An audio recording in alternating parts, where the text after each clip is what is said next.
"Uncle, I know how to make your daughter walk again," said the black beggar boy the millionaire Gregory Vale had walked past that alley 100 times. But never like this, never with a pair of tiny wheels creaking alongside his polished shoes, never with silence so thick it could suffocate him. His 8-year-old daughter Naomi sat quietly in her wheelchair, her legs still and wrapped in a knitted blue blanket. Her blonde hair fell over her cheeks, eyes lowered to the pavement as though she had given up waiting for miracles.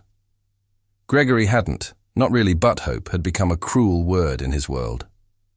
Since the accident, 2 years ago, every doctor, therapist, and miracle worker had taken his money and left him with the same answer: permanent spinal damage. They may live a long life, they'd say gently, but she'll never walk again. His money could move mountains, but not nerves. That's when he heard the voice.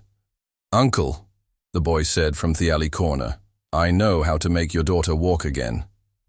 Gregory stopped, one hand still on Naomi's wheelchair handle. He turned slowly, expecting to see a scam artist or worse. But what he saw instead was a barefoot child. The boy couldn't have been older than Naomi. He was dark-skinned, skinny, barefoot, and bundled in an oversized coat. His hands were caked in dirt, and one eye looked slightly bruised. But his voice was steady. "What did you say?" Gregory asked. "I said I can help your daughter," the boy repeated. Gregory frowned. "Is this some kind of game? Who put you up to this?" "No one," the boy said. "My name's Eli. I live behind the train." "Station, I saw you pushing her here yesterday. I waited here today because I knew you'd come." Gregory squinted. "You've been watching us, yes, but not in a creepy way. I see lots of people walk by, but she looked sad, like she used to run, but her legs forgot Naomi's." Head turned slightly. That was more than anyone had said about her since last week. "I've taken her to the best hospitals in the world," Gregory said firmly. "Neurologists, surgeons, even holistic charlatans who claim to move energy with their fingers. There's nothing you can do, but you haven't taken her to my grandmother," Eli said. "She helped me when no one else would. You're 8. I'm 9 next month." Gregory almost laughed.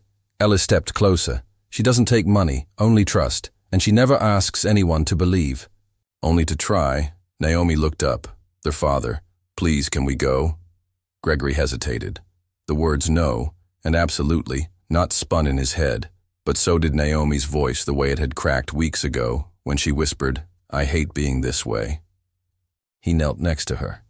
"If anything feels wrong, we leave." "Got it." She nodded. Eli smiled, turned, and walked. They followed the path behind the city, was unfamiliar tangles of weeds, rusted fences, graffiti on broken brick walls. Naomi winced every time her wheelchair bumped. Gregory almost turned back twice, but Eli kept glancing over his shoulder, reassuring with a calm, beyond his years. They reached the edge of a wooded trail. It didn't look like it led anywhere through here, Eli said. Gregory sighed. "You do know that if anything happens to my daughter, she'll be fine," Eli said. "She'll be more than fine." At the end of the trail stood a small cabin built from worn timber and moss. It looked like it belonged in a fairy tale. An old woman stepped onto the porch. Her hair was long and silver-braided with tiny pieces of bark and thread. Her eyes were green, striking and ageless. "I was wondering when you'd bring them," she said to Eli. Eli nodded. He didn't believe, but she did. And Naomi smiled faintly. The woman knelt before her. "Child, may I touch your knees?" Naomi looked at her father, who hesitated, then nodded. The woman placed her hands gently over Naomi's legs. Her eyes fluttered closed, and she began to hum a sound soft and low like wind through trees. Naomi flinched. I felt that she whispered. Gregory stepped forward, felt. What a tingle in my toes. The woman opened her eyes. Her spine is not dead, just frozen, locked in grief. The body obeys the heart, more than the brain. "That's not medical science," Gregory muttered. "No," the woman said. "But science doesn't hold your daughter's tears every night." "Silence." Eli stepped forward. "Can she try standing?" The woman looked, at Naomi. "Only if she wants to." Naomi nodded. The woman moved the wheelchair back and helped her to her feet. Naomi's legs trembled. Gregory stepped forward in panic, but the woman held up a hand. Naomi's right foot moved, then her left. She stood wobbly like a deer, but she stood. Gregory fell to his knees. Naomi turned to him, smiling through tears. "Daddy, I'm standing." Gregory couldn't breathe. He crawled to her feet and held her. Tightly afraid she'd fall worse, Vanish Eli stood back, quiet. Gregory turned to him, stunned. "Who are you?" Ellie shrugged. "Just a boy who believed someone could be whole again." Gregory reached into his pocket. "I'll pay you anything, name your price." Eli shook his head. "I don't need money, I just needed someone to listen." As the sun peeked through the clouds, Naomi walked 3 steps toward her father, and the world she thought she had lost Naomi took one more shaky step forward. Gregory watched, stunned, his hands half raised in the air, unsure whether to catch her or let her walk. She was trembling, yes, and tears spilled freely down her cheeks. But there was no mistaking the fact. She was walking, she took a second step, then a third, then fell. Gregory lunged, catching her gently, before she hit the ground. "I've got you," he whispered, his voice cracking. "I've got you." Naomi clung to him, sobbing. I felt my legs. "Daddy, I really felt them." "You did, sweetheart," he said. "You did." The old woman stood silently behind them, her hands folded in front of her, like she had seen this before, many times. There was no showmanship, no applause, just peace. Eli crouched nearby, not smiling, not celebrating, just watching. Gregory turned to him again this time, kneeling down to his level. "I need to know," he said. "How did you know? How did you do that?" Eli looked down at the dirt. "I didn't. I just remembered. Remembered what my grandma. She wasn't a doctor, but she knew people, the way they breathe, how they break. She said, not all pain is in bones. Some of it lives in silence. Some of it hides where X-rays can't see." Gregory stared, moved beyond words. Eli shifted. "I used to walk funny. My foot was bent since birth. Kids laughed. My mom left when I was 4. Grandma was all I had. One day she just said it was time. She placed her hand on my foot, whispered things in a language. I don't know, and told me to stand. I did. I never fell again." Naomi blinked at him. "She healed you." "She reminded me I wasn't broken," Ellie replied. Gregory nodded slowly. "Where is she now?" Eli's eyes fell. "Gone a year ago. I tried to go into the system, but I ran. They said she was a fraud, that I was making it all up, so I started helping people myself.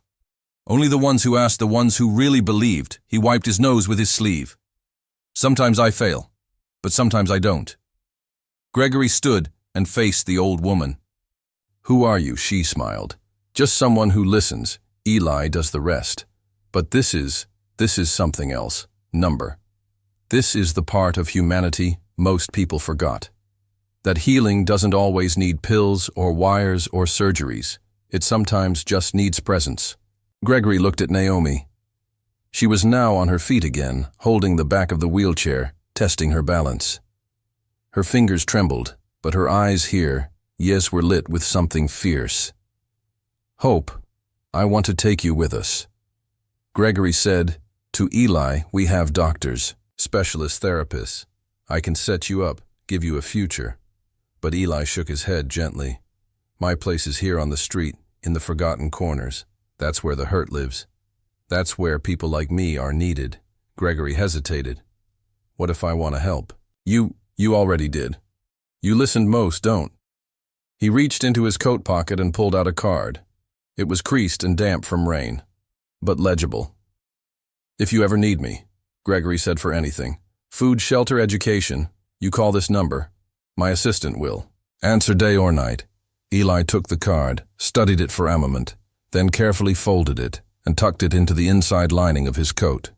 Naomi turned to him. "Will I see you?" Again Eli smiled.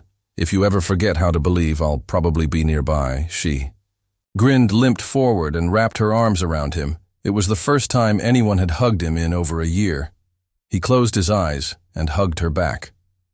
A week later, Naomi stood in front of her school, a crowd of students watching in awe as she walked across. The stage still with care, but on her own.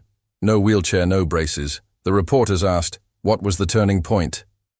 Naomi simply smiled and said, a boy who believed I could. That same morning, in an alley 3 districts away, Eli sat with a new girl who had lost her voice after drama. He didn't ask for her story. He didn't offer her food. He simply sat beside her and hummed the same tune his grandmother once sang, because healing doesn't always start with medicine. Sometimes it begins with someone who refuses to walk away. If you enjoyed this story, don't forget to give it a thumbs up and hit that subscribe button for more emotional, dramatic, and unexpected tales. And let us know in the comments where in the world are you watching from. We love hearing from all of you. Until next time, stay kind, stay curious, and keep watching.